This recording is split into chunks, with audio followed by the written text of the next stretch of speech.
Hey, this is Doc Yates. I'm a naturopathic doctor, registered acupuncturist, and a kinesiologist, owner of the Yates Naturopathic Clinic, and the founder of the interactive health website, Able Health. And this is the Simply Health Podcast, a show for females where I work to simplify and demystify the secrets of achieving optimal health naturally, based on my own experience in working with thousands of female patients over the past 15 years of my clinical practice.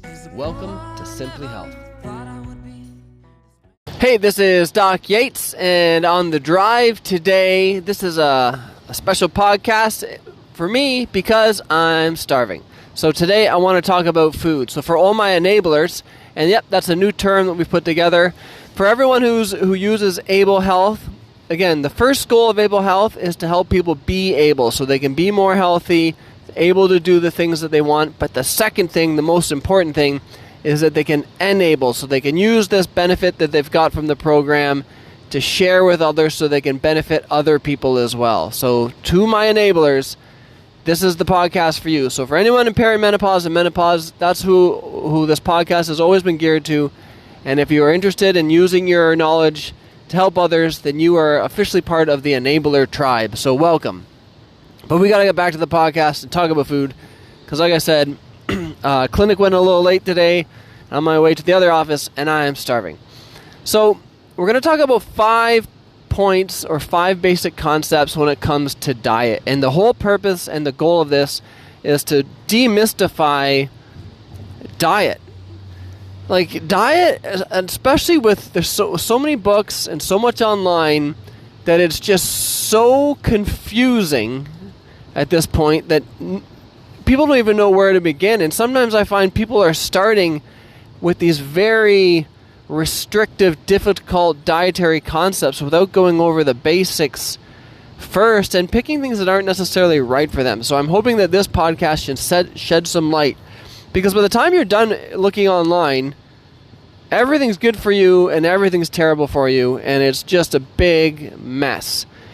And what I find in terms of picking a difficulty in terms of diet, usually the difficulty has to be relative to the benefit. Like if there's something that's really off, and I know that doing the most difficult diet is going to see the best results fastest, then yeah, that makes sense to me. But a lot of times people are going to these really, really difficult protocols, or trying to do things that are not sustainable. Like to do a super difficult diet and like, oh, this is my 30-day or my 4-week diet plan, and then you just go back to eating garbage, you kind of just wasted your time. Like, I'm sure it's better than nothing, but why not pick something that's a little bit more manageable that you can use more long term? So let's go through that. The number one thing is removed the processed crap. So all the white sugars and chemicals and artificial flavors, artificial colors, that stuff. So that stuff that's not food is what the first. If it's not real food, then it shouldn't be part of your diet. And this is one of the things where I find people try different diets and they're like, oh, I tried this diet and I felt awesome, so therefore this diet is the right one. A great example for this is if you haven't heard of what's called the blood type diet, it's like, oh, I did my blood type, and then this is the food that I need to eat because that's what my blood type told me. And to me, that is all just made up garbage. I've seen a lot of people try that, and it ends up, by the time they've been on it longer periods of time, it hasn't made any further difference than if they just cut out the processed food. Because the thing is, guess what? No matter what your blood type is, there's no diet that's going to tell you, oh, you should have white sugar as part of it, and you should be eating all of this junk food and these artificial chemicals and flavors and preservatives and all of that. None of the diets have it. So no matter which blood type you are, you're removing that stuff, and guess what? You're going to feel better. So that's my first. I don't want to feel like I have a beef with the author. I'm sure his heart was in the right place, but clinically speaking, I haven't found it useful in any way. Number 2, I'm not saying you need to stop everything for this, but pull back on the refined flour. So we talk about the processed artificial stuff. For point number 2, the refined flours.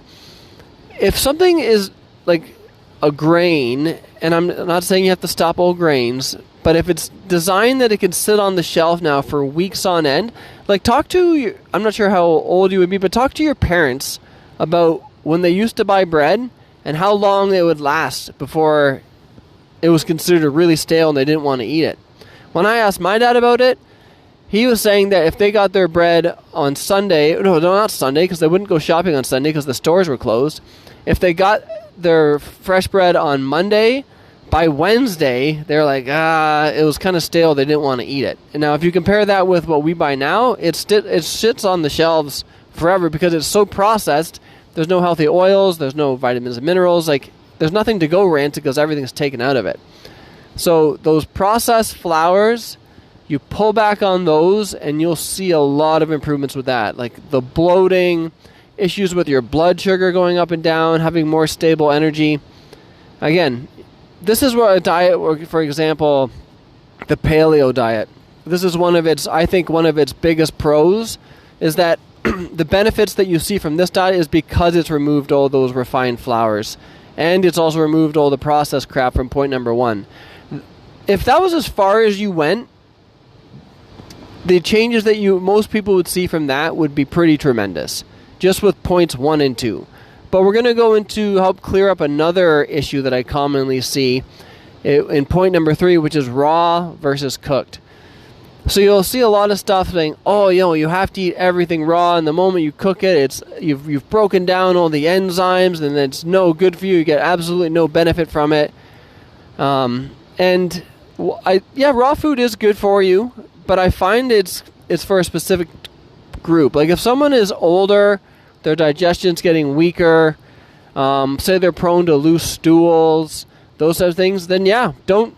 Or even if it's an IBS case where they're prone to like loose stools and diarrhea, then I have people stop raw food. So that is not a cut and like this is good for everyone, that's good for everyone. That's more of a case-by-case business, business for sure. So if you've got a strong digestive tract, you're young, you got no digestive issues, sure, go ahead and eat raw. But don't go around and thinking that that's the best way for everyone, because it's not. So a lot of times, generally speaking, I find the older someone gets, the weaker the digestive system gets, the more cooked it has to be. Because the thing is it's not like those plant enzymes are going into your body and now they're your enzymes. You have to break all that stuff down anyways in your digestive tract. And if you don't have a strong enough digestion to break it down, you're not digesting it and it's going to go right through and make things even worse. So there is not a cut and dry issue when it comes to raw versus cooked. All I can say, enjoy raw, but if you get all these other digestive issues, pull back and focus more on cooked foods. Especially when we're talking about this, I'm talking about specifically veggies. I'm not saying go out and eat tons of raw eggs and raw meat and all that stuff, because I know there is a movement for that too, which we're not going to get into today, but specifically when it comes to raw veggies.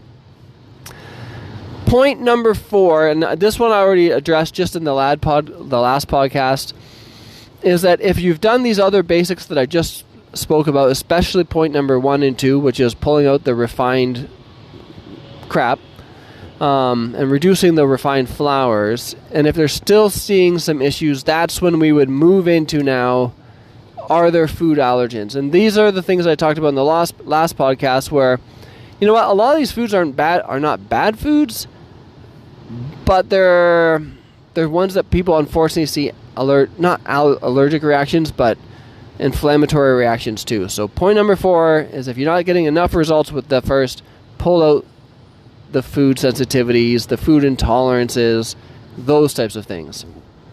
Again, go back to the last podcast and I go through it in more detail.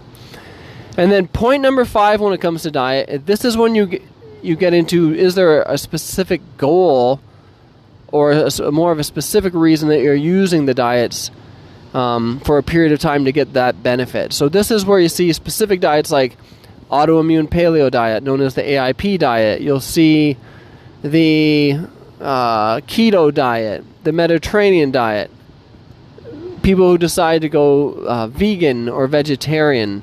Any of these things, it would be more specific to a concern. So if there's a concern with heart disease, then take aspects of the Mediterranean diet, and you should be applying that to your diet. It's not something where you're going to do that and you're going to notice anything from that, but from a long-term perspective, when they've studied the Mediterranean diet, it reduces cardiovascular disease. So which basically sums up as more fish, more garlic, more olive oil, those types of things. For the AIP diet, if you've done those first 4 steps and you're still dealing with inflammation even then, look into the AIP diet for a period of time until you see the benefit, and then you can start reintroducing some of those foods to find out what are the real problems, what it's not. Keto diet, there's many varieties of keto diet, and I definitely use a version of my own kind of anti-inflammatory version of keto in the office, and a lot for weight loss clients, and it works. It does work great for losing weight. It's not something that the keto diet is not a diet that I feel that is this is your live off forever diet.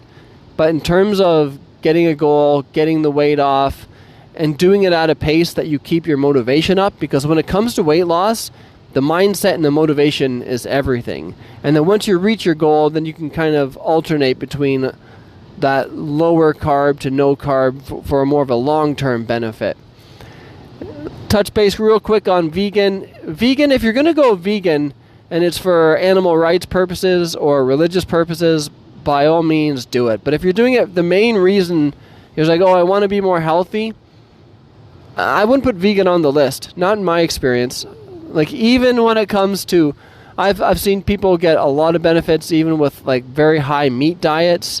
I've seen a lot of inflammatory cases go away with people still having meat on a very regular basis.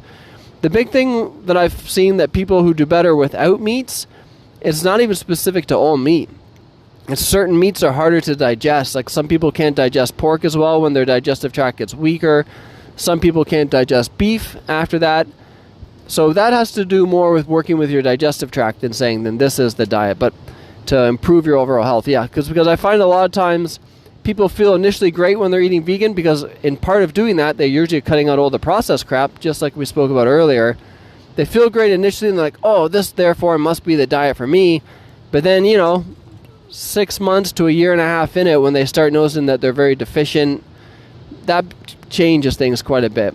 For example, when I was in naturopathic college and when we first started, there was probably about a dozen vegans who were in my year, in first year, and by the time we graduated, there was maybe 1 or 2 left that were still vegan. Most of them, by that point, after all the knowledge we've had and everything, had switched to more of an omnivore diet. For the reason being is that they did better. You can do a vegan diet and you can do it very healthy, but it is a commitment. You've got to make sure that you're doing a lot of work to make sure you're getting all the proteins, vitamins, minerals that you're needing, because you won't get that from your diet. So not to go on too much of a rant, and I don't want to feel like I'm hating on vegans, because if you're doing it for other reasons, that's great. But if you think that that's doing it for the best reason, because you think it's for health purposes, then I would probably encourage a different diet. So I hope that sheds some light on demystifying diets, and just kind of help clear up some of the muddy waters that you're gonna run into when you're trying to figure this stuff out if you're just looking online. So this is Doc Yates on my way to lunch, signing out. Thanks for tuning in to Simply Health. If you want to learn more about health, check out Able Health. If you want to see some of the other projects that I've been working on in health, business, music, and life, please check out the links below.